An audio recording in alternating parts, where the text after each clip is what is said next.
Here's a guy, Mr. Torrance again. Torrance, I'm 32, and when I was a kid, we used to slip the porn magazine into a newspaper and then buy the paper, then take it to the woods and hide it in the rocks in some plastic bags. What a brilliant idea. God, it's become so easy for the kids to jack off these days. What a brilliant idea. The fucking porn in the news. All I ever did when I was a kid is my friend Scott, he had a fucking cat box full of cat shit, so I would get drunk and then take the daily paper and put all the cat shit in it and then put it back on the table so when his father opened the paper, cat shit fell on him. What a great gag. What a scumbag you are. Yeah, his dad back home after a hard day at work and open it, and 6 or 7 little cat turds would fucking fall over him. What a douchebag. I would get drunk. We'd always get drunk in his house, and I would just urinate all over his faucets. I was like big. I remember being drunk in his bathroom.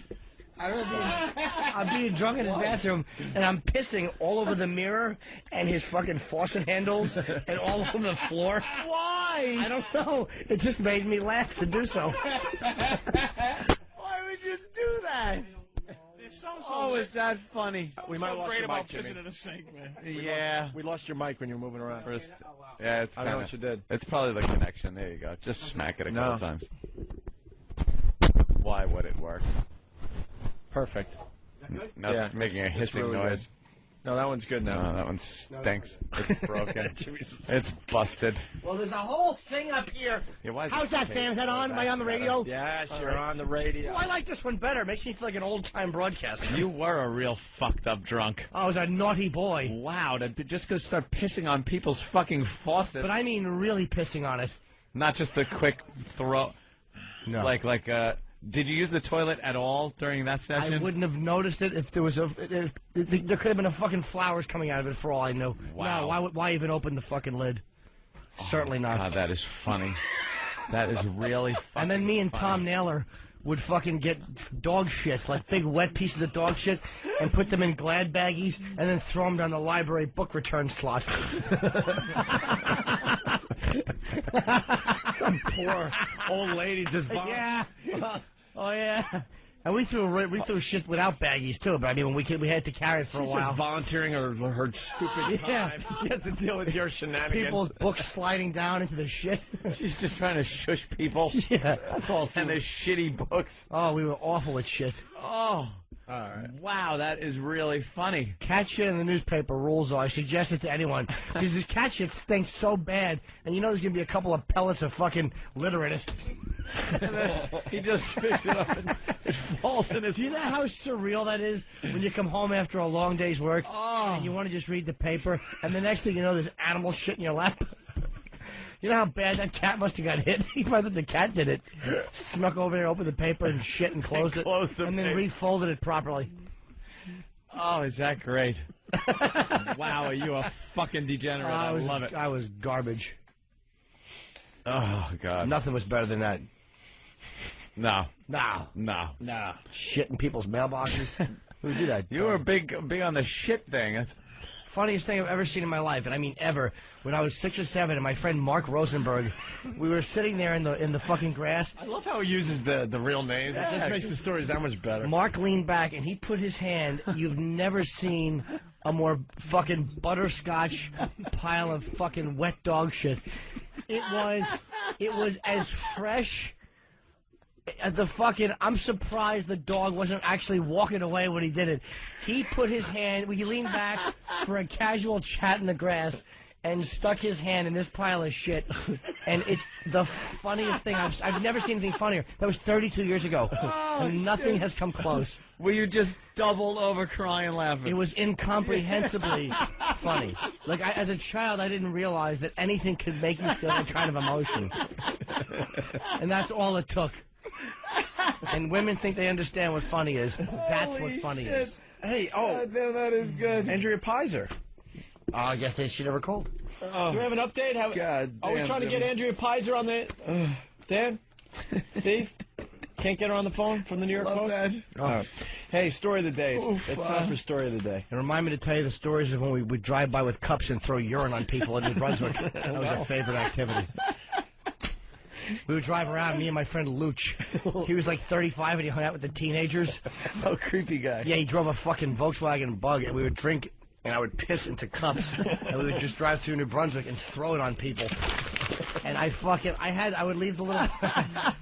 Oh, we got some good ones. And I fucking had a plastic cup with a plastic lid on it, and I'll never forget there was a couple walking, and I fucking threw it, and the arc was beautiful, and the guy put his arm up to block it. And it hit his arm, and exploded. Piss went all over him and his girl.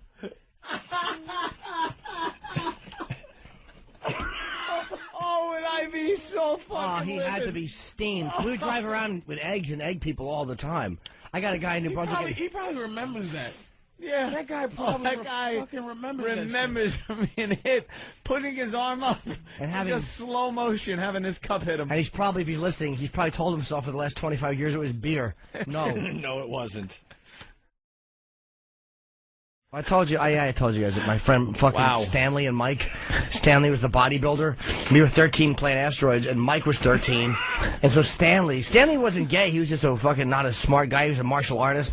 Me, him, and Mike would just drive around in his rickety old truck, and they would show up with margarine dishes full of motor oil, and we would just go to people's open car windows and like throw the fucking motor oil all over the inside of their car on their console. Oh, you fucking scumbag! And I remember one time Stan ate some Chinese food, and Mike had the hot mustard, and we saw some pretty girl, and Mike went, "Hey, whore, have some mustard," and he threw it at her, and she waved, and then she waved the mustard at her.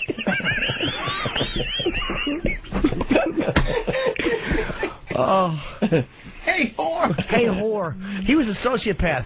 Because I remember we... Oh, shit. You all were. No, we were driving. It was like 100 degrees out. We saw this guy hitchhiking backwards with no shirt.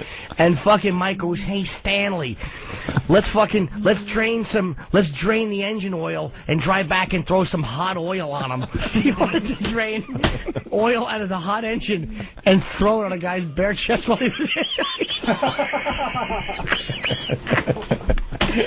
And he meant it. Let's go throw hot oil on him, Stanley. 1353? Dude, what's the hot oil?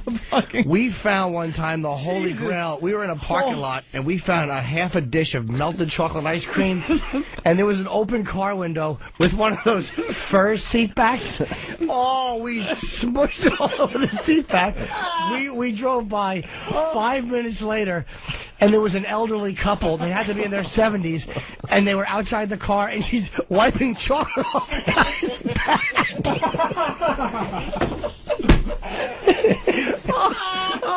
He must have been so hot under the collar. He sat down and got fucking chocolate all over his old back. Oh, it was perfect.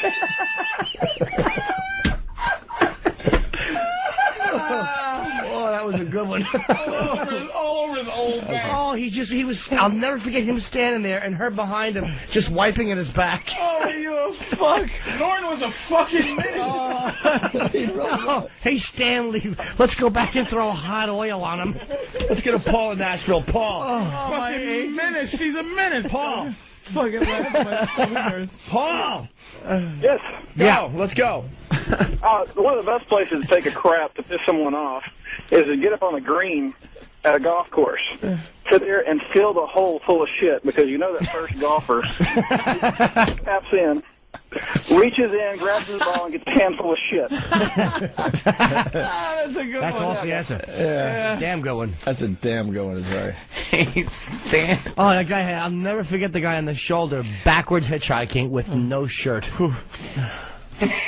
You know what is also a good one with the old person and his wife wiping his back off?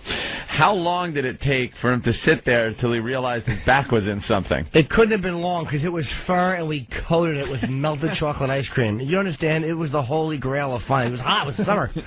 Wide open window. His mistake. I wish there wasn't a statute of limitations. Somebody could come fucking arrest this idiot. Oh, fuck. That was a good one. What a creep. Yeah. That wasn't even the... Ah, shit. Yeah. He was going to say that wasn't even the beginning. No, we wrote... Then we killed them. Both of them. They had the pickup truck one time, and they had a couch, a giant old sofa on it. So we set the sofa on fire and pushed it off the truck onto the highway. We were hoping a car would hit it. This people in jail right now for 6 of the things he's talking about. Did you ever think of consequences? No, we were 13, man. Oh. Yeah, but I mean... Stanley should have. He was 25. Holy shit. Stanley, I don't know what Stanley was doing. I know, we had an old Volkswagen Bug in the back of a pickup truck once, and took it down the road about 60, 70 miles an hour, and held onto the back of the bed, and kicked this thing out. And just watched it, like, chasing the car as it was rolling. And it was so good. And we were going to do that and then just leave. But nothing happened. Like, there weren't any cops. There wasn't an explosion. People didn't come out or anyway. So we backed up, lifted it back into the truck so we could do it again. It was so amazing looking to watch this thing just roll.